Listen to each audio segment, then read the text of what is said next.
महिषासुर की ये इच्छा है कि दिन हो या ना हो, रात हो या ना हो, दीपक जले या ना जले, मानव अन्न पकाकर खा सके या ना खा सके। हे पद्मनाभ, कुछ कीजिए, वरना सारी सृष्टि में अंधकार के अतिरिक्त कुछ नहीं बचेगा।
नमस्तस्यै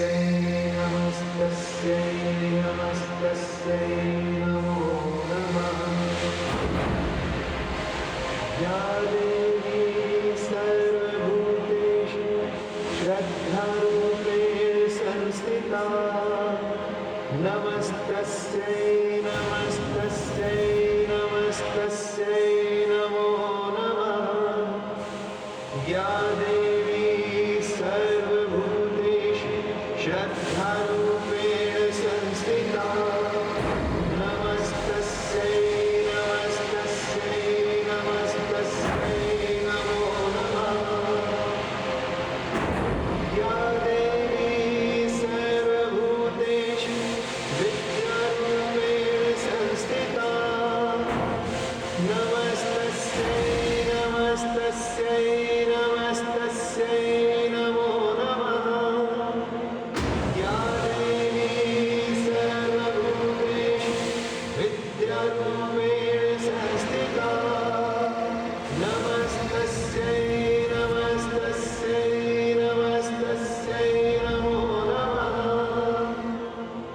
या देवी सर्वभूतेषु शक्तिरूपेण संस्थिता नमस्तस्यै नमस्तस्यै नमस्तस्यै नमो नमः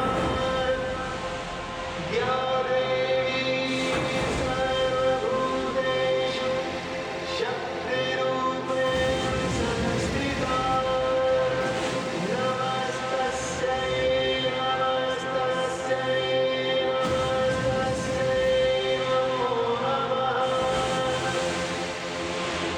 या देवी सर्वभूतेषु शान्तिरूपेण संस्थिता नमस्तस्यै नमस्तस्यै नमस्तस्यै नमो नमः या देवी सर्वभूतेषु शान्तिरूपेण संस्थिता नमस्तस्यै नमस्तस्यै नमस्तस्यै नमो नमः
हे देवताओं, अब निर्भय हो जाओ। तुम्हारे शत्रु महिषासुर के पापों का घड़ा भरने वाला है। हे महिषासुर, सावधान, मैं आ रही हूं तेरे अभिमान को चूर चूर करने। तेरा जन्म घृणा से और प्रतिशोध की भावना से हुआ है। तेरा जन्म इस संसार के लिए अशुभ है।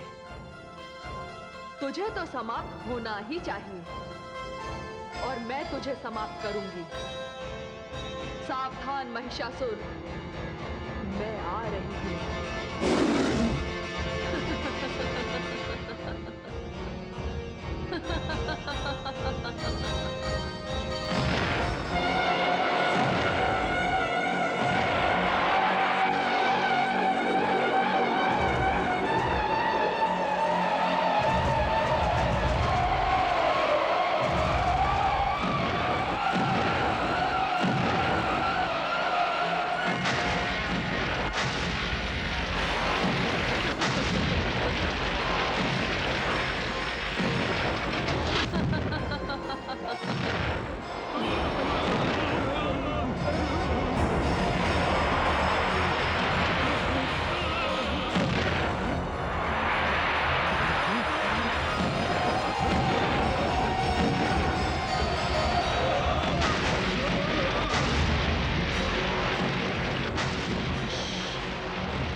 सुर के अतिरिक्त ऐसी कौन सी ध्वनि है जिसके अट्टहास से धरती और आकाश कांपने लगे हैं? जो आज्ञा दानवेश्वर, मैं अभी वाशकल को भेजता हूँ। वाशकल, जाओ और देखो, ये कौन सी मायावी शक्ति है जिससे इंद्रलोक घूमने लगा है। जाओ। जो आज्ञा, शीघ्र जाओ।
इसलिए मैं तुझसे किसी प्रकार की मर्यादा की आशा नहीं करती।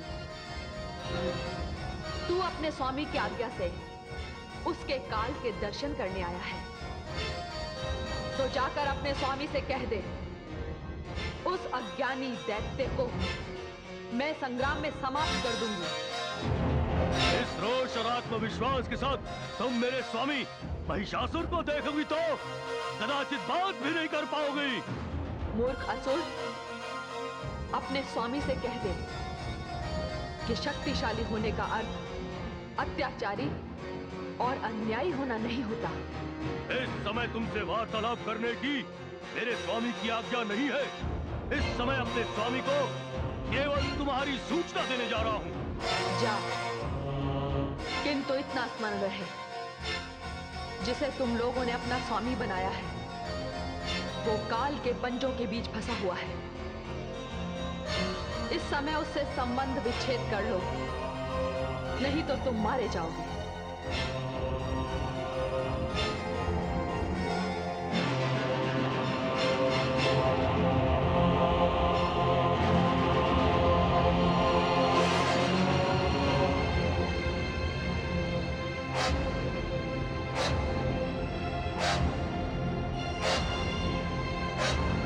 महामंत्री, क्या दानवों को साधारण मानवों की भांति किसी बात की जानकारी प्राप्त करने के लिए इतना समय लगेगा?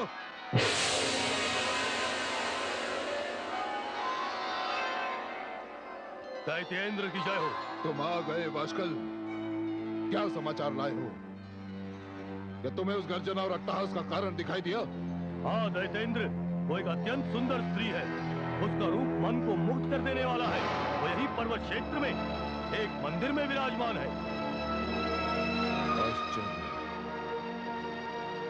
घोर आश्चर्य। एक सुंदर मनमोहक स्त्री में इतनी अधिक शक्ति। दानव सम्राट, आप तो स्वयं शक्तियों की खान हैं। आपके समक्ष भला कोई शक्ति टिक सकती है क्या? महामंत्री, हम उस सुंदर मनमोहक स्त्री के दर्शन करना चाहते हैं। वाशकल जिस प्रकार उसकी रूप की प्रशंसा कर रहा है, तो फिर हमें भी उसके रूप का सम्मान करना चाहिए।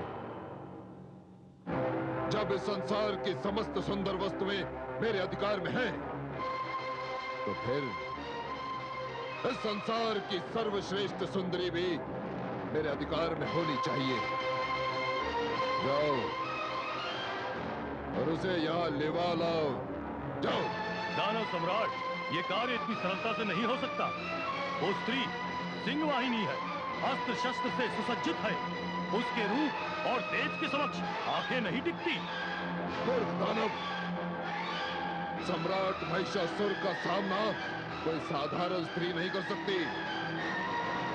ऐसा लगता है कि प्रकृति ने उसे मेरे लिए भेजा है। जाओ और आदेश का पालन करो। महामंत्री, ये कार्य मैं आपको सौंपता हूं। जो आज्ञा महाराज। मैं इसी समय उस स्त्री को लेकर आपके समक्ष उपस्थित होता हूं।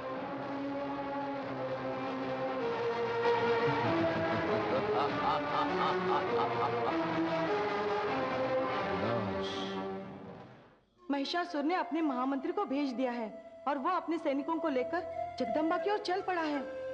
जगदम्बा अकेली इस भयानक शक्ति का सामना कैसे कर पाएगी? नारायण नारायण।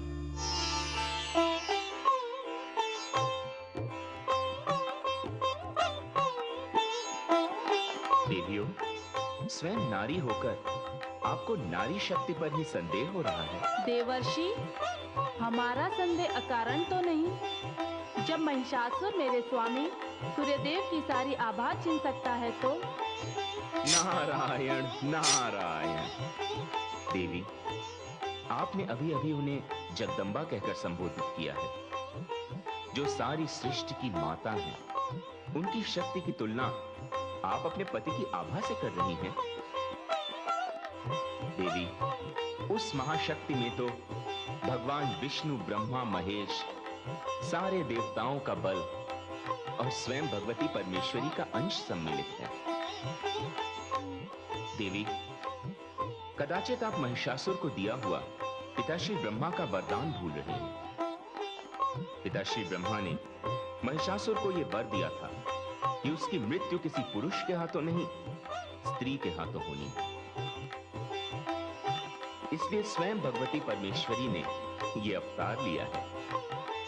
देवी, यह सत्य है कि जब व्यक्ति पर संकट पड़ता है तो उसे क्षमादान की क्षमता भी कम दिखाई देने लगती है। हमें क्षमा करें देवर्षि। अभी अभी आपने जो संकेत दिया है उसने हमारे भ्रम का निवारण कर दिया है।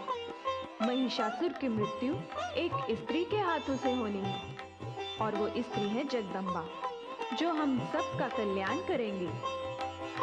देवियों, मैं भी तनिक चलकर देखता हूं कि आगे आगे क्या होता है। नारायण नारायण।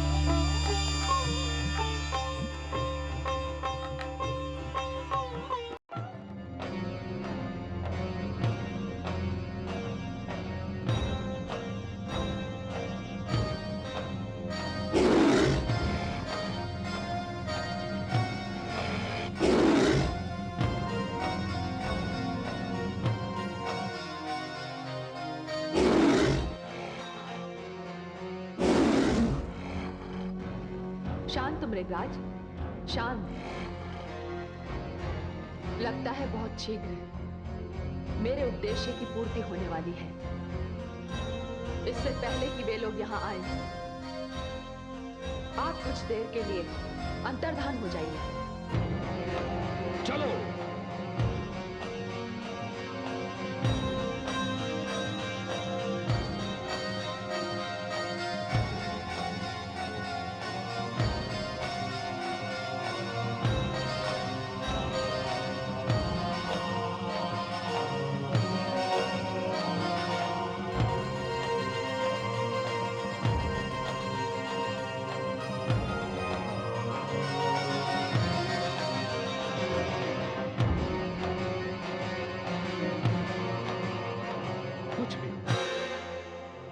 स्त्री अवश्य ही मायावी है। वनराज के दहाड़ने की ध्वनि तो मैंने भी सुनी, किंतु वनराज दिखाई नहीं पड़ रहे। वाशकल तो व्यर्थ में ही घबरा गया था, किंतु उसने स्त्री के रूप की जो प्रशंसा की थी वो कम थी। यहां तो रूप का एक सागर है, सागर। हे देवी, प्रणाम। मैं तीनों लोकों के विजेता देवराज इंद्र के घमंड को चूर चूर करने वाली महाप्रतापी दानव सम्राट महिषासुर का महामंत्री हूँ। महिषासुर से संबंधित कोई भी व्यक्ति इस योग्य नहीं जिसका मैं स्वागत करूं।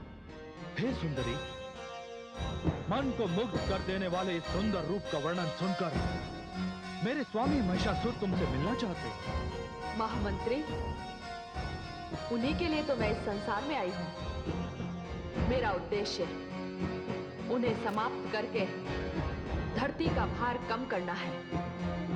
इसलिए आप अपने स्वामी से जाकर कहिए कि मुझे निमंत्रण देना अपने काल को निमंत्रण देने के समान है।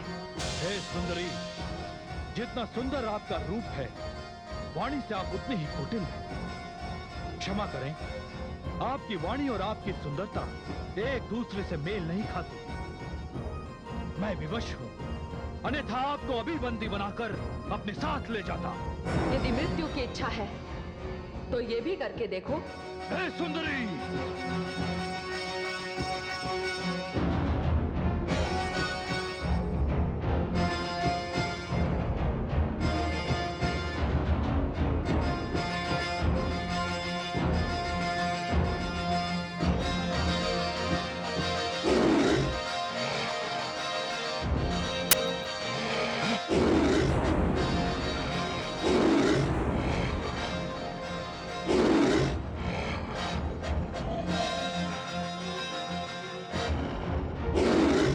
महामंत्री, जाकर महिषासुर से कहना कि उसका शरीर मेरे बाणों का लक्ष्य बन जाए।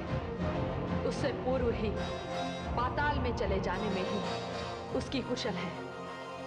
और यदि युद्ध करने की उसकी इच्छा है तो अपनी पूरी सेना के साथ यहां चलाए। मेरे शस्त्र और मेरा मृगराज दोनों ही दानवों के रक्त के प्यासे हैं। हे हठी स्त्री, तू यही ठहर। मैं अभी अपने स्वामी महिषासुर के पास जाकर तेरे लिए दंड निश्चित करवाता हूं।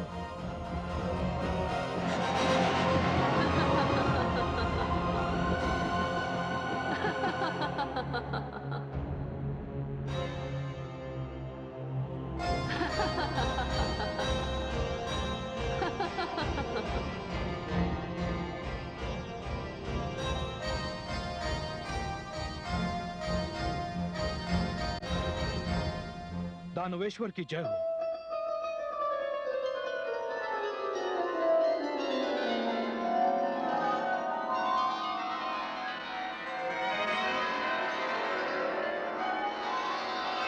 ये क्या महामंत्री, आप उस सुंदरी को अपने साथ नहीं लाए? कहीं वो वहां से चली तो नहीं गई? जी नहीं महाराज, वो स्त्री तो वही है, किंतु क्या? हम दानवों के शब्दकोश में ये शब्द है ही नहीं। हे महाराज, सच पूछिए तो वो स्त्री केवल दिखने में सुंदर है, बातों में बहुत ही कड़वी है।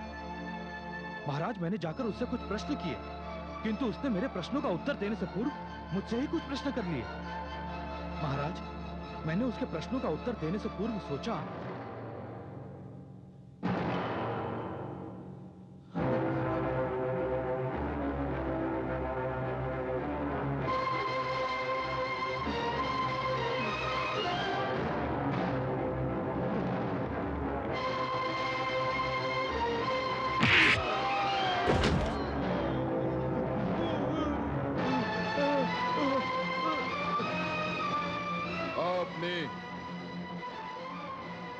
हम दानवों की कीर्ति को धूल में मिला दिया। आपने आप एक स्त्री को यहां नहीं ला सके, एक स्त्री को। आप जैसा व्यक्ति एक असुर और दानवों का प्रतिनिधि नहीं हो सकता। आप जैसा व्यक्ति मेरा महामंत्री नहीं हो सकता, नहीं हो सकता।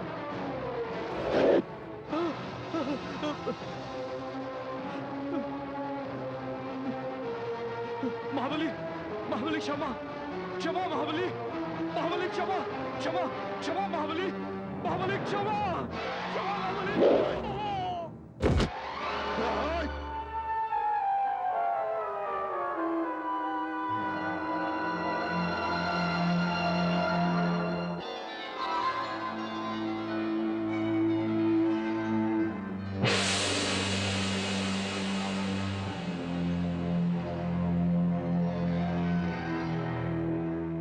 कौन हो तुम? हम यमदूत हैं।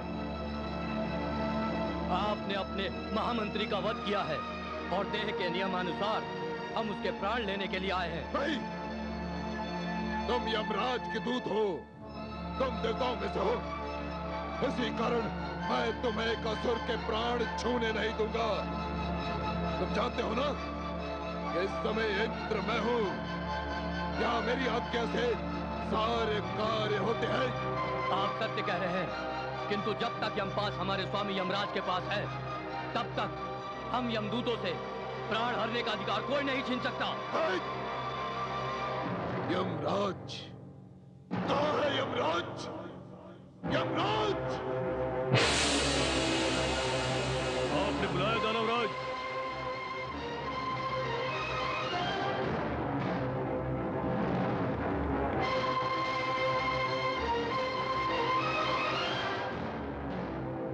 यमराज, तुम समस्त देवताओं की शक्ति और अधिकार मैंने छीन लिए थे, फिर तुम्हारा इतना अधिक साहस कैसे हुआ? आप सत्य कह रहे हैं। देवेंद्र के सिंहासन पर आप विराजमान हैं, किंतु यमपाश अब भी मेरे हाथों में है। मुझे ऐसा लगा कि ये अधिकार अभी भी मेरे पास ही है। तो फिर आज से मैं ये यमपाश तुमसे छीन रहा हूं। ये अधिकार भी आज से मेरा हुआ।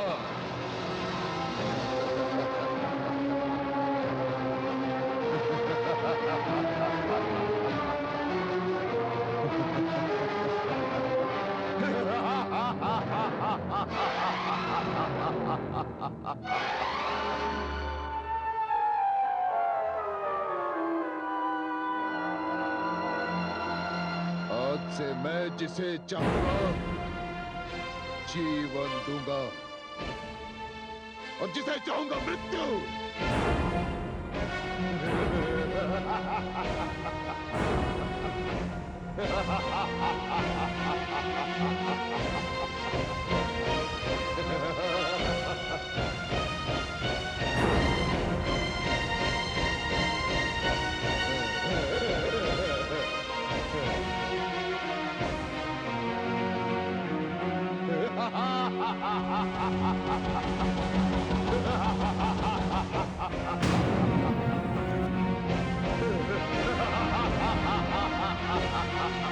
चमत्कार!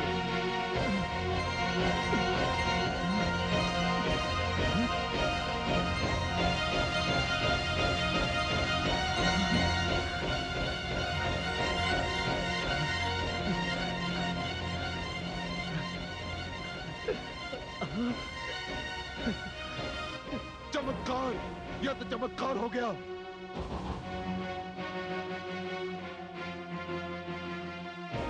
अब जीवन और मृत्यु का अधिकार हमारी मुट्ठी में बंद है। यमराज, तुम जाओ, जाओ। और महामंत्री, यमराज के हाथों से यमपाश छीनकर हम अति प्रसन्न हैं। इसी कारण हम तुम्हें क्षमा करते हैं। जाओ। दानव सम्राट, यह आपके विशाल हृदय की पहचान है। जाओ, जाओ।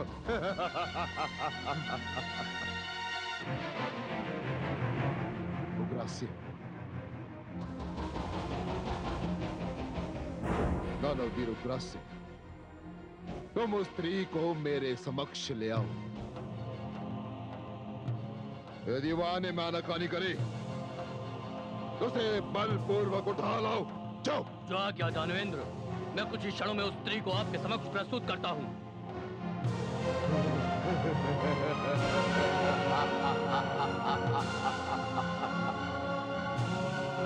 विनाश।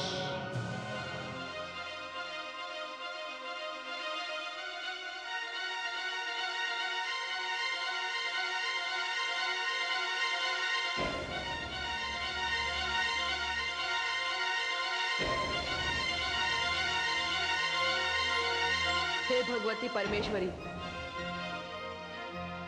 ये क्या अनर्थ हो रहा है? आपने जो विभाग मुझे दे रखा था और मृत्यु के कार्य का जो भाग देवादिदेव भगवान शंकर को सौंपा था, अब ये सभी कार्य महिषासुर ने स्वयं अपने हाथों में ले लिए हैं। नहीं महादेवी, महिषासुर ने यमराज के हाथों से केवल यमपाश छीना है, किंतु उसे इस बात का तनिक भी ध्यान नहीं कि यदि वो इस यमपाश का दुरुपयोग करना भी चाहे तो भी नहीं कर पाएगा। तो फिर उसके हाथों जिसका वध हुआ वो महामंत्री जीवित कैसे हो गया? इसका सटीक उत्तर तो आपको आदि प्रजापति ब्रह्मा जी दे सकते हैं। मेरे विचार से महामंत्री की मृत्यु महिषासुर के हाथों नहीं लिखी है, इसीलिए ये चमत्कार हुआ। इसी भ्रम में महिषासुर वास्तविकता से इतनी दूर चला गया जहां से उसे सत्य के दर्शन तब होंगे जब यम का पाश उसे स्वयं जकड़ लेगा। धन्यवाद भगवती परमेश्वरी, धन्यवाद। आपका ये भेद मेरी समझ में आ गया है। अब अपने स्वामी महिषासुर की इस यमपाश वाली उपलब्धि के कारण पूर्णतः निश्चिंत होकर दानव उग्रास से रणचंडी भगवती दुर्गा के समक्ष आ रहा है।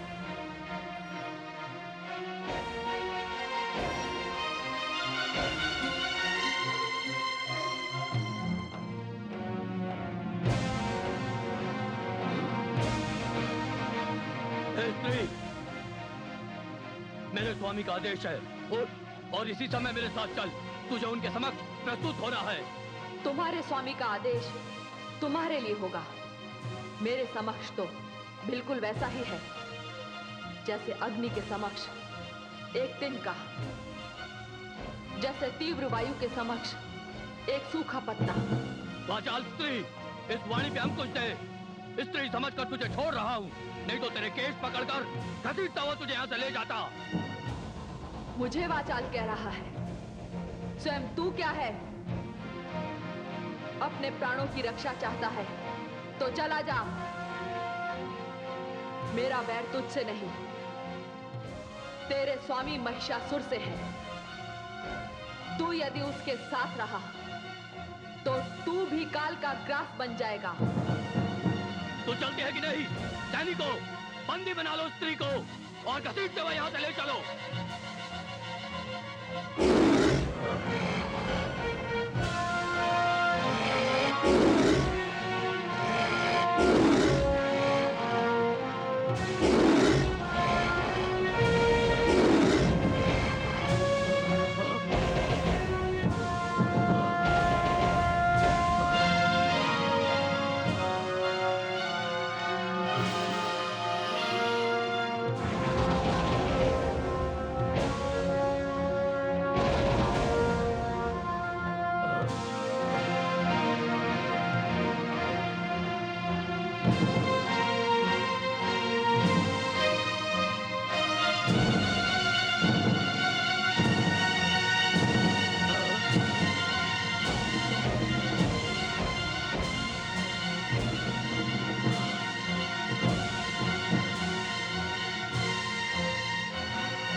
कल अभी तक नहीं आया महामंत्री, क्यों नहीं आया?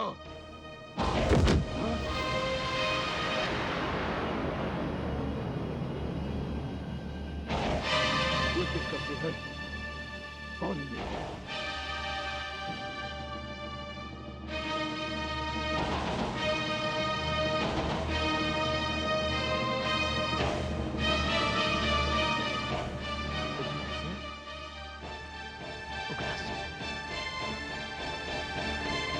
क्या संभव है?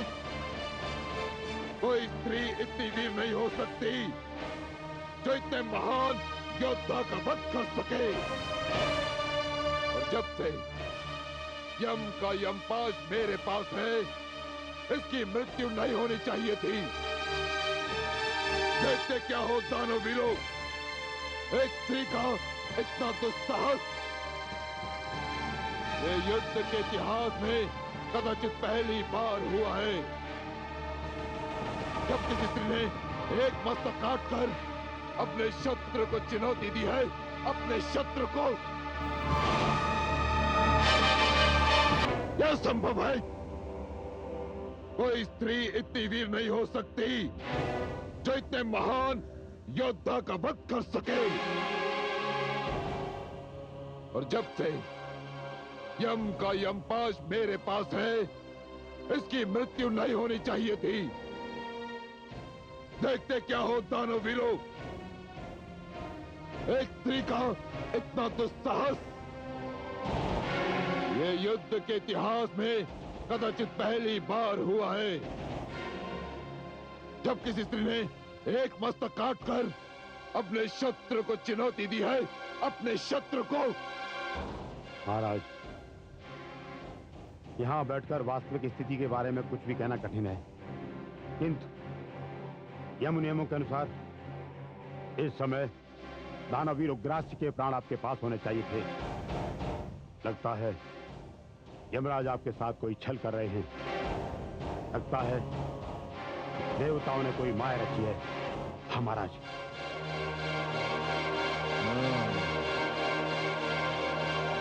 यमराज, कहाँ हो तुम? यमराज, आपने मेरा स्मरण किया दानवराज।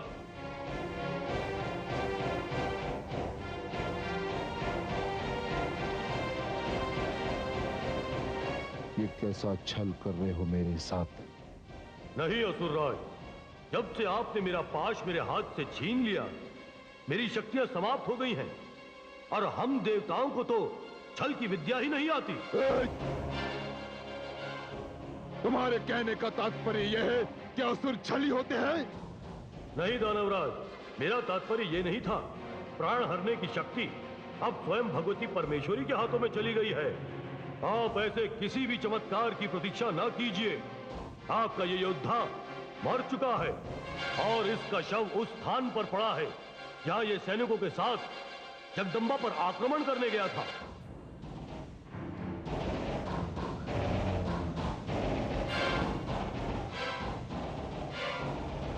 अच्छा,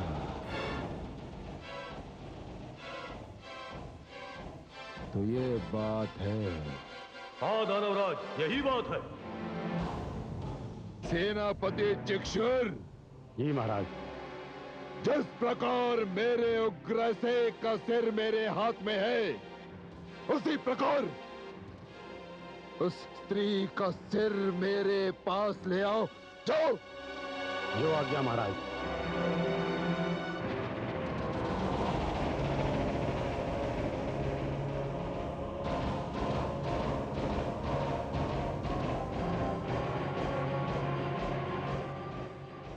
दानव वीर उग्रसे, तुम्हारा सिर सुरक्षित रहेगा। ये तुम्हारे शरीर से पुनः जुड़ेगा। इसके लिए मुझे शिव शंकर से भी युद्ध करना पड़ा तो मैं युद्ध करूंगा।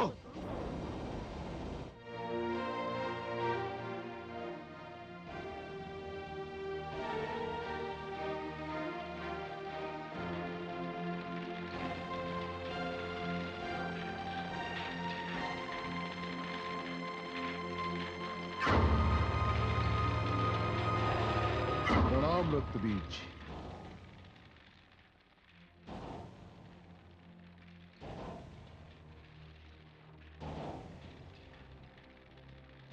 आइए असुर सम्राट महिषासुर, कहिए कैसे कष्ट किया। उस दिन के पश्चात आज आपके दर्शन हो रहे हैं। ब्रह्मा जी ने मुझे वरदान दिया था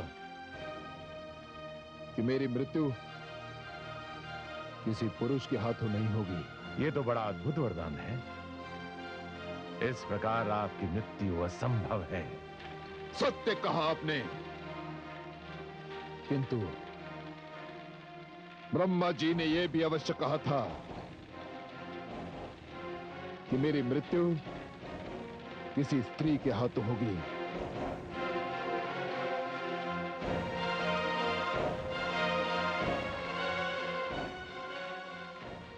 फिर तो दानव सम्राट, उस दिन जिन जिन कन्याओं का जन्म हुआ था, आपको सावधानी दिखाते हुए उन सभी कन्याओं का वध कर देना चाहिए था। हाँ, किंतु मैंने ऐसा नहीं किया। कदाचित इसीलिए एक स्त्री ने मेरे राज्य में उत्पात मचा रखा है। स्त्री? कैसी स्त्री? उस स्त्री ने मेरे कुछ दानव वीरों की हत्या कर दी है। वो स्त्री कोई साधारण स्त्री होगी। आपके सामने उसकी कोई गिनती नहीं। आप तो तपस्या से प्राप्त एक वरदान हैं।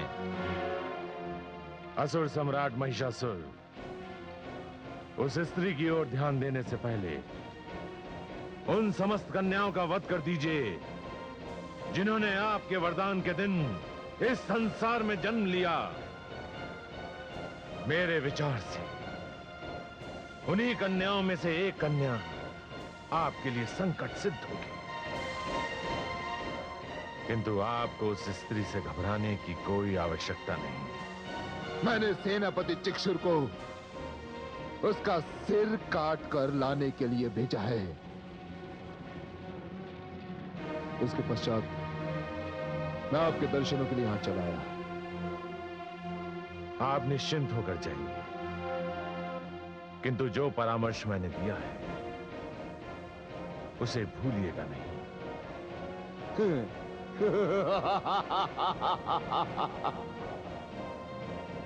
आपका परामर्श तो सिर पर धारण करने योग्य है रक्तबीज। मैं जाते ही अपने महामंत्री को आदेश दूंगा कि जिस दिन ब्रह्मा जी ने मुझे वरदान दिया था, उस दिन जितनी कन्याओं ने मेरे राज्य में जन्म लिया है, उन सबका वध कर दिया जाए। ध्यान रहे असुर सम्राट, उनमें से एक भी न बचे।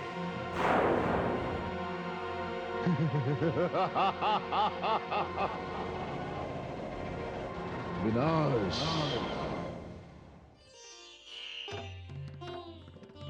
हे देवी परमेश्वरी, ये क्या हो रहा है? ये महिषासुर ने कैसा आदेश दे दिया है? वो तो संसार की सारी कन्याओं का वध करना चाहता है। नहीं महादेवी, ये वध हमें रोकना पड़ेगा। वो राक्षस महिषासुर कन्याओं के वध के रूप में सृष्टि के क्रम को रोकना चाहता है। वो ये भूल गया कि उसने भी किसी माता के गर्भ से जन्म लिया था। हे महादेवी, स्त्री किसी भी परिवार की हो, किसी वर्ण की भी हो, किसी वर्ग की हो, स्त्री होती है, संतान की जन्मदायिनी होती है। समाज से एक भी कन्या को छीन लेना समाज से एक माता को छीन लेने के समान है।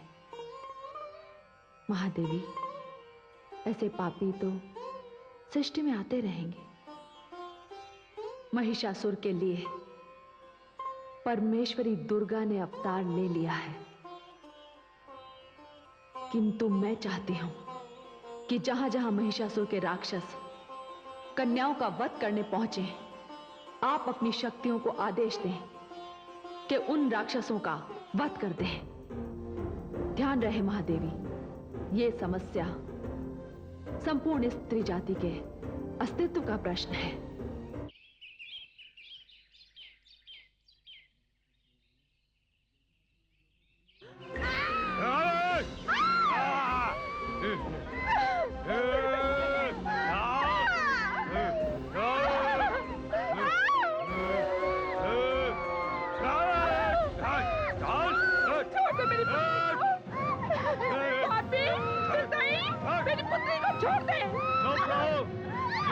सम्राट महिषासुर का आदेश है, इस कन्या को वध करना है।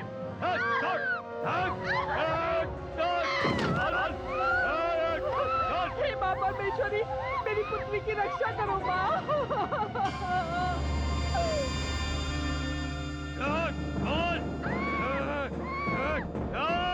रुक जा। कौन है तू? तेरा काल। मेरा काल? तो इससे पहले मैं तेरा वध करूंगा।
जय महाकाली।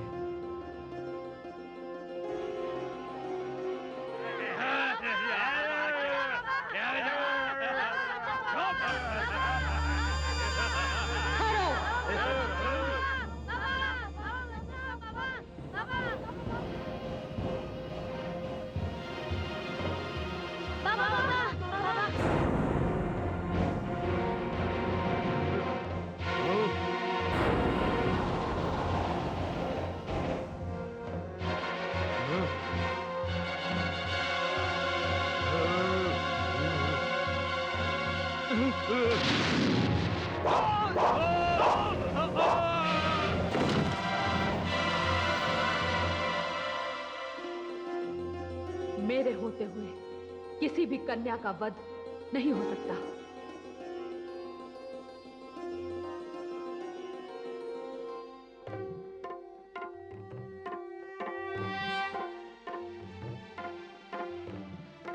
हे देवी मां, हे जगदम्बे, हे जगत का पालन करने वाली, हे शेरवाली मां, तेरी जय हो। मां, आज मैंने नवरात्रि का व्रत रखा है और आज अष्टमी भी है। विधान के अनुसार तो मुझे आज कन्याओं के पैर पूजकर उन्हें भोजन कराना चाहिए था और उनका आशीर्वाद लेना चाहिए था, किंतु महिषासुर के डर से कोई भी कन्या यहाँ नहीं आई। मां, क्या तुम्हारे भक्त का व्रत अधूरा रह जाएगा? मां, नहीं नहीं, ऐसा नहीं हो सकता। मां, तुम्हारे होते तुम्हारे भक्त के साथ ऐसा नहीं हो सकता, ऐसा अन्याय नहीं हो सकता। मां,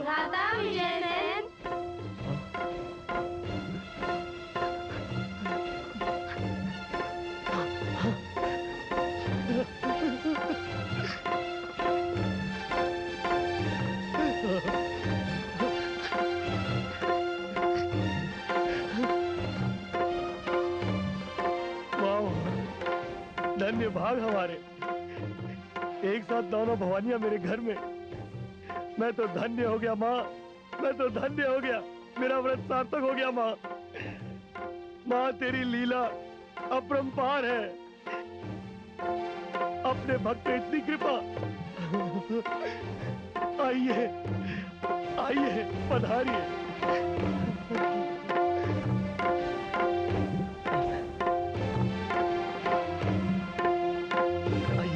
आसन ग्रहण कीजिए।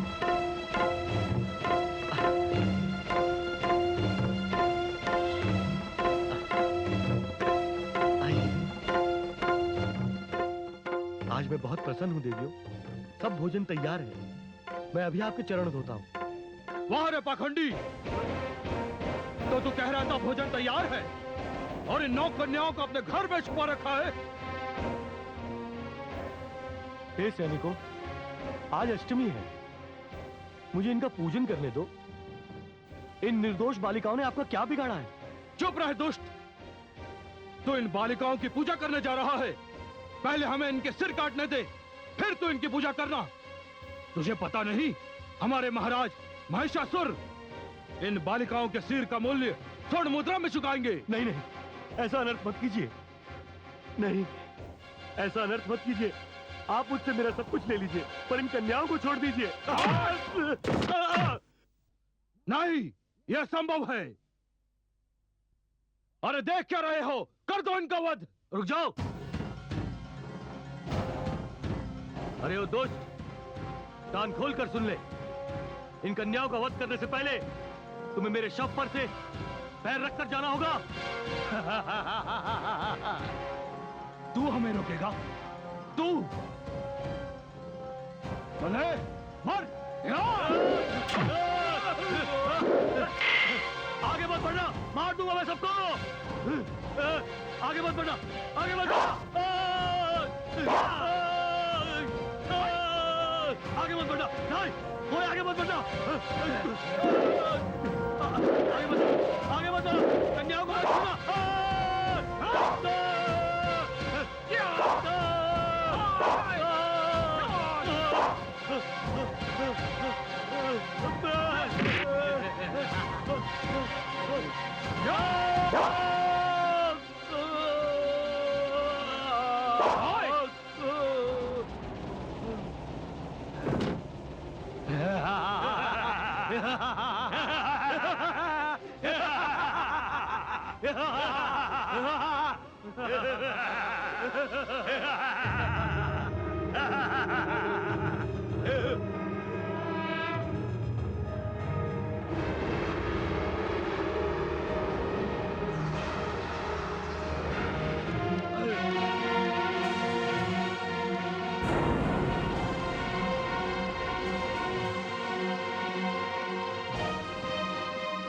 अत्याचारियों, पापियों, निर्दोष कन्याओं का वध करने वाले पापियों, आज तुम्हारा अंतिम दिन है। आज के पश्चात जो कोई भी कन्या के वध के बारे में सोचेगा, उसका सर अपने आप कटकर शरीर से अलग हो जाएगा। तुम लोगों को तो तुम्हारे पाप का दंड अवश्य मिलेगा। हमारे इस महान भक्त के वध का मूल तो तुम्हें अपने प्राणों से चुकाना पड़ेगा।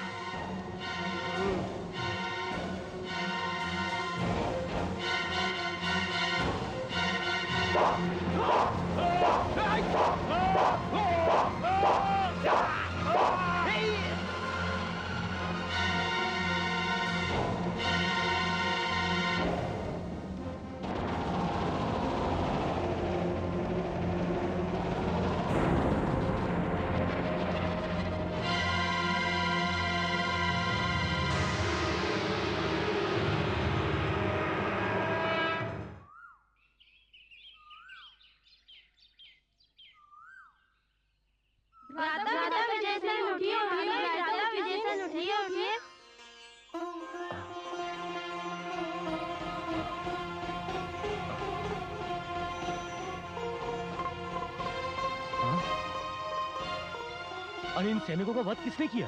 भ्राता विजय सिंह देखते ही देखते 9 देवियां आई और राक्षसों का वध करके चली गई।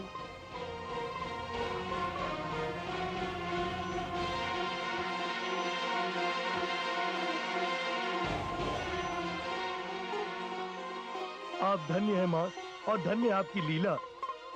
आपने मुझ निर्धन के प्राण बचाकर मुझ पर बहुत बड़ा उपकार किया है माँ। मैं जीवन भर आपका गुणगान करता रहूंगा माता, और आपके नाम का व्रत रखूंगा माता। भ्राता विजयसेन, हमें भोजन तो कराइए, बड़ी भूख लगी है। हाँ हाँ, लाता हूँ।